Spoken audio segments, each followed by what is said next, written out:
நெல்லை மாவட்டம் மேற்கு தொடர்ச்சி மலையில் அமைந்துள்ள மாஞ்சோலை மலை கிராமங்கள் தென்மேற்கு பருவமழையின் தீவிரத்தால் ரம்மியமாக காட்சியளிக்கின்றன.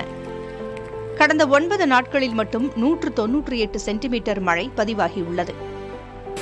இந்த தொடர் மழையால் புதிய சிறு நீர்வீழ்ச்சிகள் உருவாகி சாலைகளில் மழைநீர் சலசலவென பெருக்கெடுத்து ஓடுகிறது.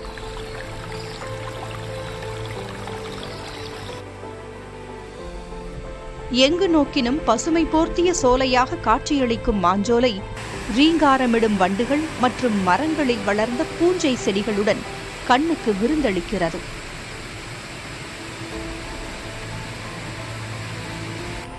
தேயிலை தோட்டங்களும் காடுகளும் மழையில் நனைந்து கொள்ளை கொள்ளும் பேரழகை அள்ளித் தெளிக்கின்றன. மாஞ்சோலை மலை கிராமங்களின் இந்த எழில்மிகு காட்சிகள் காண்போரை மெய்சிலிர்க்க வைக்கின்றன.